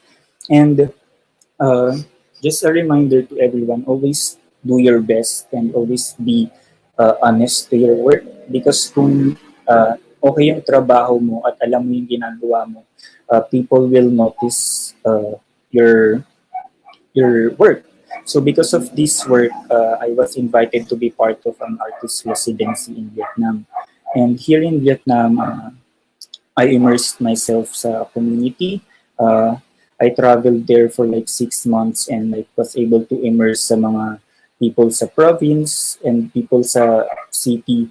Then one of the notable project that I did was like ask the community to draw or illustrate yung mga buhay nila, because these people experienced panghaharas from the government. They experienced yung kakulangan ng government nila. And for me, this is also an eye-opener because to be honest, before hindi ako aware masyado politically and this journey allowed me to open my eyes. Then for this work, I collaborated with the locals and instead of like doing music, I stepped back and tinignan ko yung practices ko before. Here I did video work. I collaborated with them and I used yung illustrations na drawing nila to produce an animation. This work naman is like uh, ano ba? This work ay representasyon yung gusto nilang sabihin sa government at representasyon kung ano yung nangyayari sa kanila. So ang interesting ang ng art no because you can pwede kang may boses siya. Pwede kang mag-send ng message, pwede kang mag-send ng mensahe para sa mga taong walang boses. So moving on, I was also blessed to be part of like theater performance. Here I created a sound score for a theater group and here we conducted a research and workshop for gender equality for mga kids naman to. So yeah, in conclusion, kailangan nating alamin yung roots natin as an artist. Ba't nga ba tayo nagsimula? Ano yung pinagmulan nito? Ano nga ba yung tinanim nating bunhi at paano natin papalawakin ito? Then, secondly, huwag tayong matakot na mag-step out dun sa comfort zone natin. Sobrang dami nating reference online para matuto. Meron tayong mga kaibigan na creatives din, pwede tayong magtanong sa kanila. Then meron tayong mga peers, meron tayong mga professor na pwede pagtanungan. The next is be open to new ideas. Syempre, important for us as an artist to understand kung ano yung mga nangyayari sa paligid. It is also important for us to be like the watchdog of our society. Kailangan nating mamulat ng tama, kailangan nating tignan kung ano yung mali sa hindi. Then next is give voice to the voiceless. Sobrang lucky natin as an artist and also as a MMA students because aware tayo sa mga aware tayo sa journalism, aware tayo sa balita, aware tayo sa mga nangyayari sa paligid. We have these creative talents. Tapos, I suggest that we use this as a tool to give voice sa mga taong kailangan ng boses. Give voice sa mga practices ng mga tao at give voice sa mga taong nangangailangan. So, just to finish my talk, I would like to share this video, this political work entitled Transit Tyranny.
So yeah, thank you everyone. Thank you so much, Jet. I was in awe after you when you played the video. Actually, Gabi, I got goosebumps to be honest. And isa sa mga notable things that that you mentioned kanina. Ayun nga, you continuously break free from the cycle that you feel like you are falling into, and Yep. that's how you became a skilled music producer right now Mhm. based on what you have shown us. And yeah, it's so amazing. And ayun, No, expand lang ng expand. yeah, expand like expand. It's also great that you mentioned now we should go back to the roots of what our art is and how we should use art as a voice to those who are voiceless. You know, you are putting your art into something that has a purpose for those who are kept silent by Yep. people in power, Oo naman. as you Tama. all know. Yeah, Yep. yeah. And yeah, Gabi, once again, that video is so I'm so mind Thank blown. you. Thank you everyone. Okay. I know yun. Ang dami ko rin nakikita na comments from our viewers na they get the symbolisms that you put in that video. Nice daw, amazing work. Nice. Direct paki-flash naman yung mga comments na yan. Sabi ni Cheng Ross, we live in a society. Ayan, sabi ni Shem Tolentino, kakaiba mag-isip. Jet Ilagan only. Escuri. Come on. Am I pronouncing it correct? Tama ba? Yep, Escuri. Yep. Okay. Great, great, great. And yun, sabi ni Frank David, Estares, we live in a society. Yes, we do, Frank. Nice work. So Ma'am Jamie. One Ma'am of the Jamie. professors. Yeah, from MCL. Nice work, Jet. Grabe. I know, Ma'am Jamie. Grabe nga. Well, Jet is open for the Q&A segment of our event. So if you guys have any questions for Jet, how thought process is when it his thought process when it comes to creating videos or sound music that was similar to what he just showed us, itanong nyo na yan, guys. This is your chance. Kanina, si Mai Nguyen, sabi niya, sayang hindi kita naabutan sa Vietnam. I couldn't meet you when you stayed in Vietnam. Okay. Yeah. Hi, my. Sayang. It's Yeah. okay, Mai. Okay lang yan, Mai. Baka next time, pag wala ng pandemic, babalik si Jet sa Vietnam for to expand Yeah. more of his experience and inspiration. Okay, may mga questions na ba tayo? Pero, Jet, Yep. okay, wala. I was Okay. really surprised. Yeah. How do you, the importance of mind mapping nga kanina, di ba? You highlighted it. Kasi dun mo nakukuha yung ideas mo. Do you also apply that kapag gumagawa ka ng contents katulad nung pinakita mo just now? Yeah, super important for me ng mind map because ang hirap mag-isip lang. Gusto ko nakikita yung mga pointers and gusto ko possible siya na ma-connect. So, ayun, sobrang interesting niya for me and I suggest and I recommend to everyone na do mind mapping din. Do mind mapping. And currently, what do you have in mind? What are you thinking on doing right now as an artist, as a music producer? For me right now, I'm very interested sa well, I want to expand again. So right now, I want to learn theater design works. I want to learn lighting. Pero sobrang Mm. hirap lang niya i-practice right now because pandemic and ayun, light design basically. Yeah.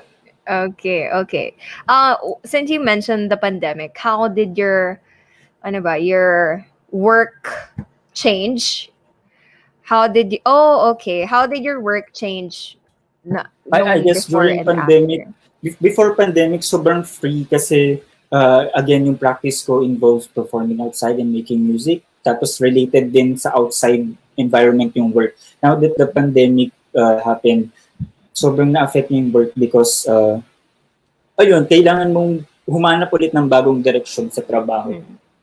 True, true. And I think that also applies to everyone Oo na naman, oo. naapektuhan talaga nitong Yeah. pandemic. Well, now I think I asked too many questions for this segment, Jet. I know you still have some works to showcase to Yep. our Yeah. viewers. So with that, let's start the showcase.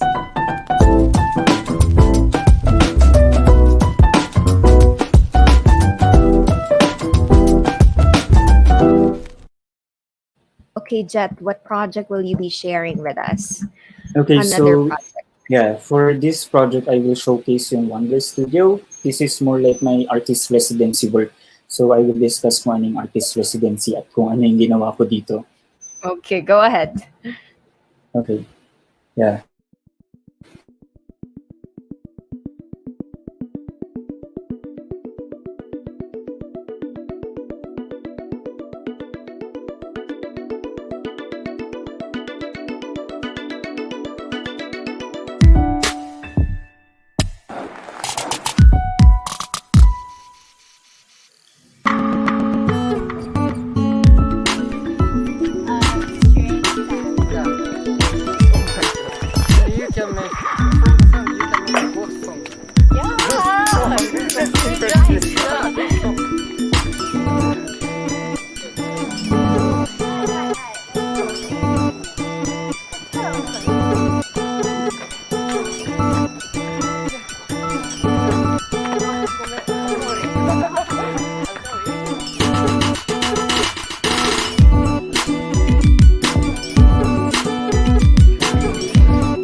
And that was Wonder Yeah. Studios by Escurry, not other than.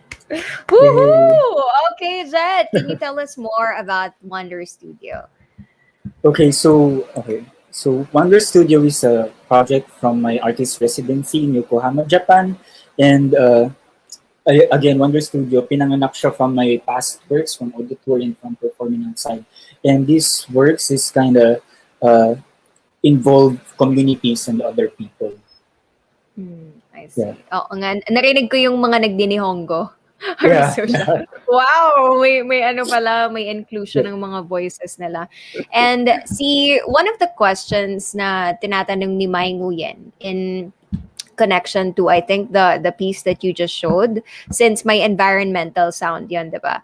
So Mai Nguyen is asking, can you describe a little more detail on how you process environment sounds to a music piece, its arrangement, for example, or how you applied it to Wonder Studio, I guess. Well, for example, I first look for narrative from the recordings that I gathered. Then from the recordings, I try to connect and try to like search for interesting sounds that can be married with these recordings. And aside from that, I also try to connect with people and understand the stories that they share.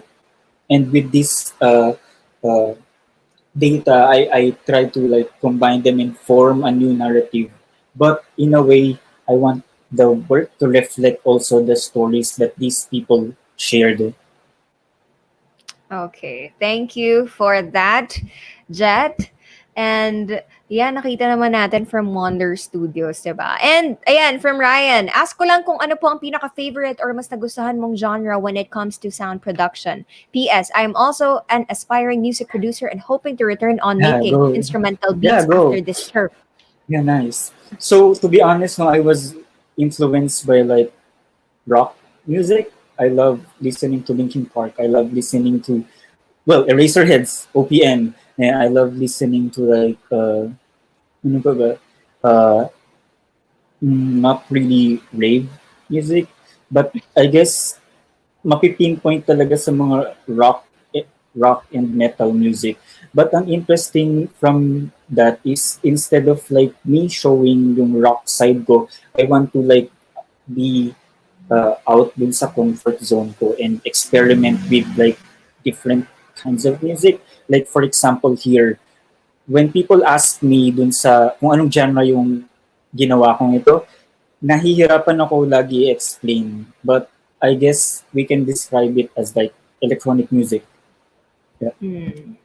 Okay, well, last question for you, Jet, from Benedict Russell. Paano po kayo nakakapag-isip or nakakapag-come up ng ideas and creative tasks kapag gipit po sa oras? Like, maikli lang po ang deadline. Oh my God, kagaya nung nangyari kanina. Okay, for example, sa talk na to, nag-cram din ako. Well, paano ba? Nakakapag-isip ako ng creative ideas pag, uh, I meditate. I practice meditation and sobrang nakakatulong niya to like pause, breathe, close your eyes, and like pahinga muna. Pahinga lang. Huwag kang mag-iisip ng kung anong bagay. Then, for some reason, pagmulat ng mata ko, boom, may mga pumapasok na idea. Kasi ang hirap mag-isip pag sobrang flooded ng mind mo eh. Like, ang daming ideas na pumapasok sa isip na ang hirap na niya ma-filter. So, by doing meditation, pahinga. Then, papasok na lang yung important na memory mo. Yep. Okay, thank you for that, Jet. And Yeah, thank you. thank you also for giving us your afternoon, for your time para dito sa ating Square One Episode 2. And yung introspective, pinakita mo nga sa amin of a musician and as well as an artist. And guys, sa ating mga Thank you viewers, very if you are interested in Jet Ilagan's work, similar to what he has just presented, follow him on his social media pages. Links are gonna be posted on the comment section of our live stream. And Jet, hindi mo na kita pakakawalan because we are re-inviting RD and Edmund to join and play a game called Put a Finger Down. So RD and Ed, kindly join us once again. sa ating last segment. Ayan na. Hi guys, are you ready? Yeah. Yeah. Okay, well, before we start, sabihin ko muna yung mechanics. Actually, may ginayahan tayo. So it's similar to the mechanics of Never Have I Ever. I will be asking questions about your personal experiences in the art industry. So we just have to show our hands na nakaganyan.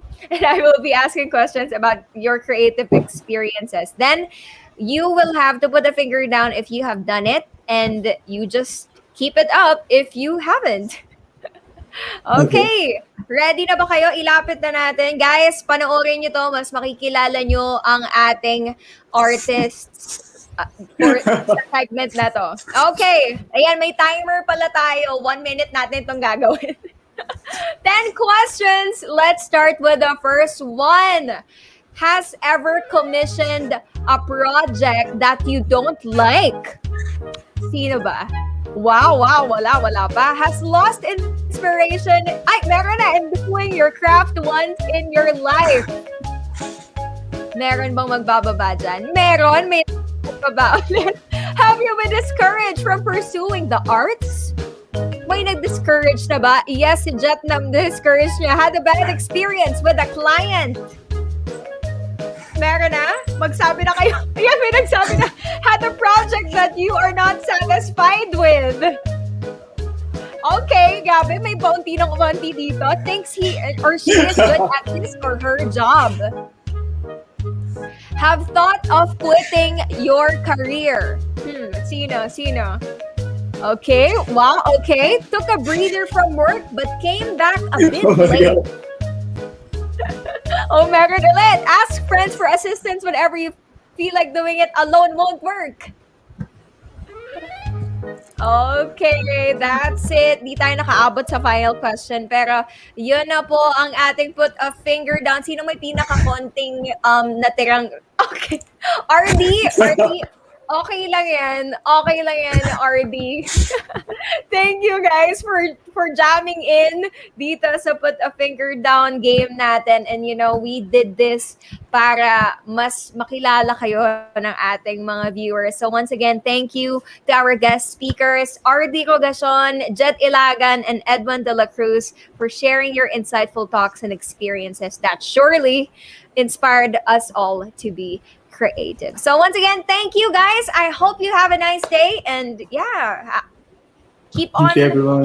being creative. Bye-bye. Grabe that game.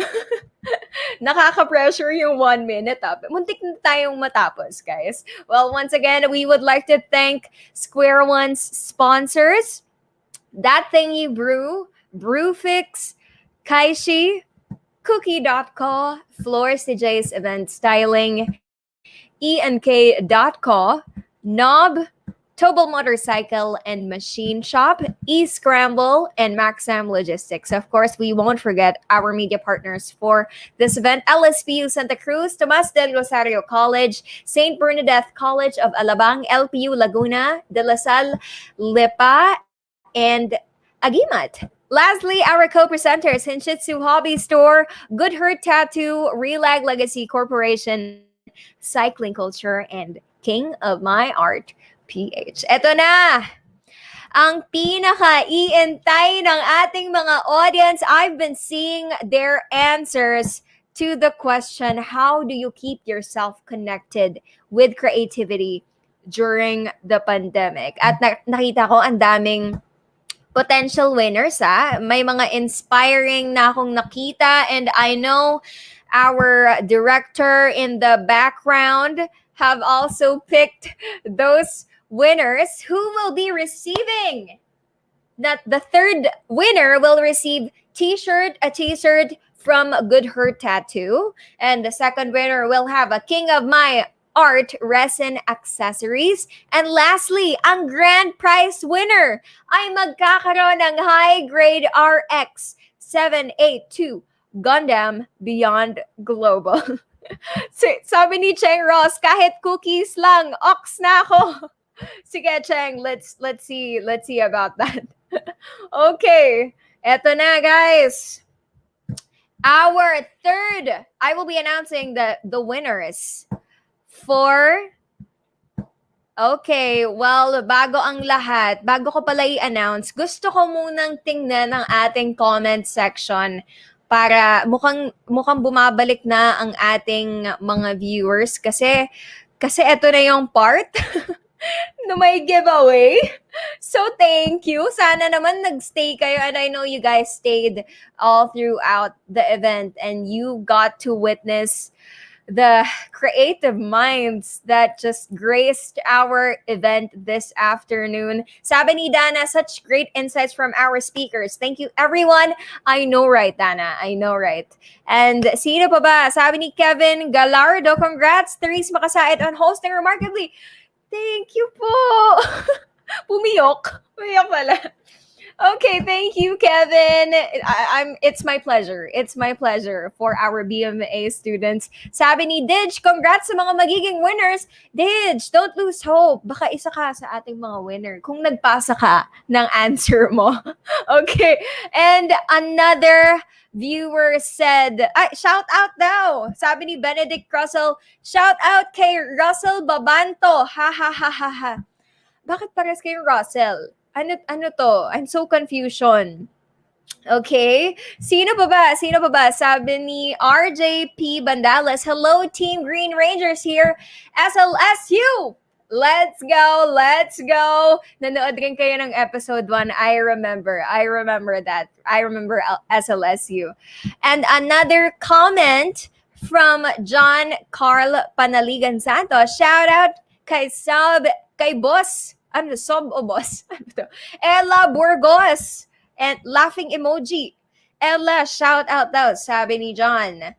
Sino pa magpapa-shoutout? Sabi ni Christina Mendoza, shoutout po sa crush ko, James Eranio Mariscal.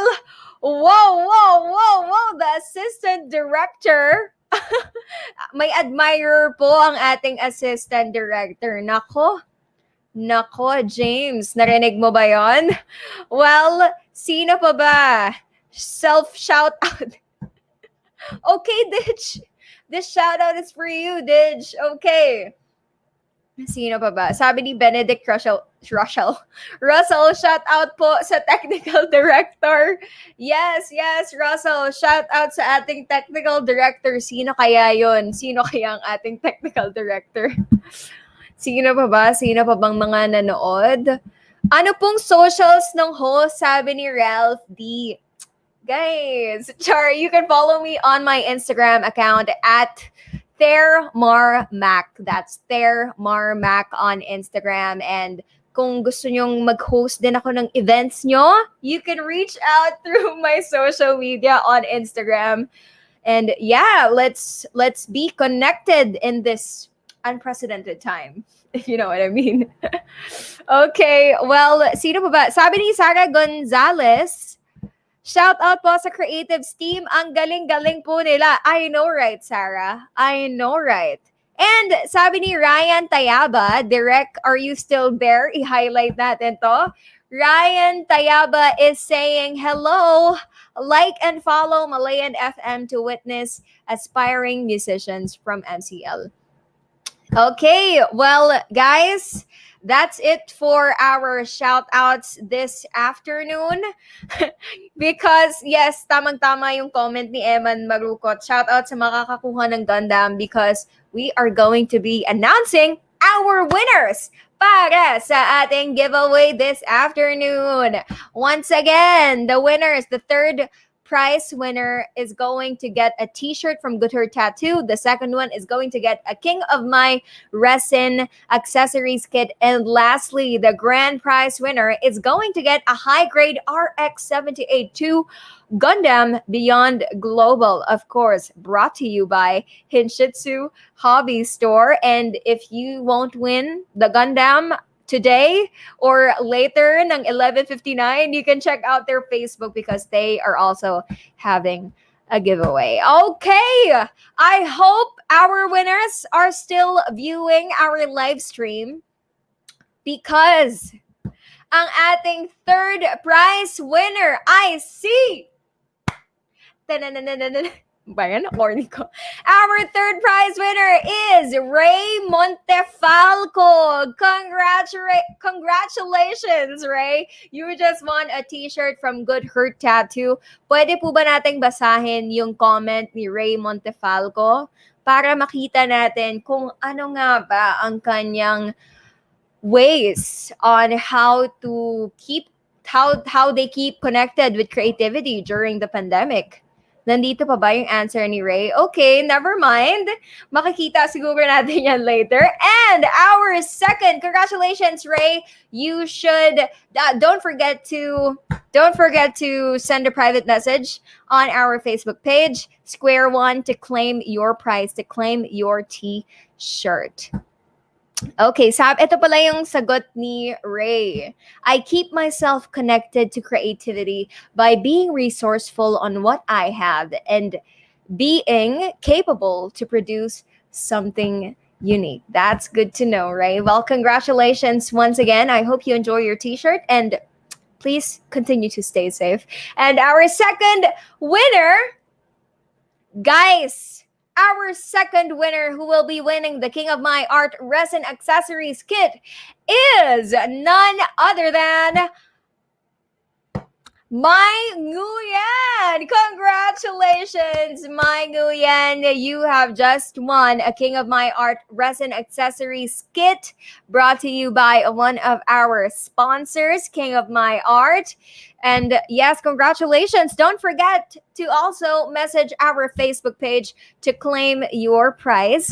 And yes, congratulations. Anong rin ba ang kanyang answer, Direct? Gusto ko rin makita. Gusto nating mabasa kung ano nga ba ang winning pieces. One of the winning pieces, the second prize winner.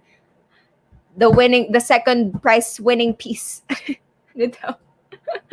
Nandito pa ba? Thank you. How honored. Yes, you should feel honored. Ano daw? Well, yes, my congratulations. Okay, wag mo kakalimutan mag-message, okay? Don't let this opportunity pass you by.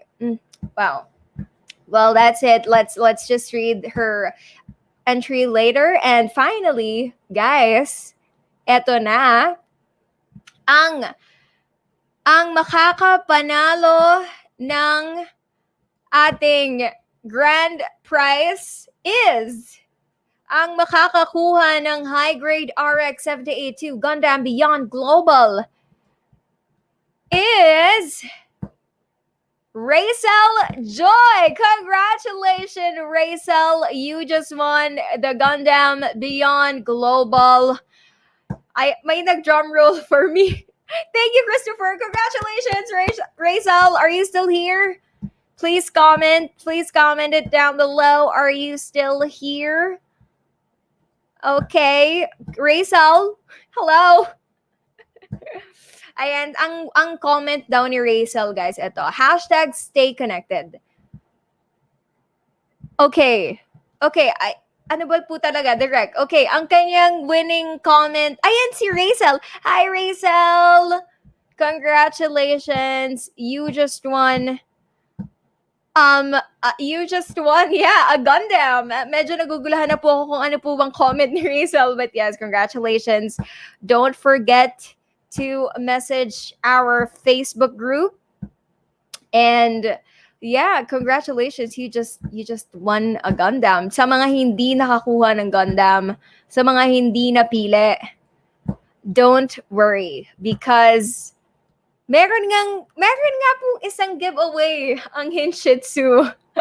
And yon, if you just head on to their Facebook page, you will see the mechanics of what their giveaway is about. And you don't forget, may isa pa tayong giveaway. If you visit the virtual exhibit of Square One and you answer the mini quiz, perfected the 10-item mini quiz by May 28th, 11:59, you may also win another Gundam from Square One. Okay, well, that's it. Congratulations, guys. Thank you to everyone who participated in our raffle, and I hope you guys keep connected with your own creative little ways.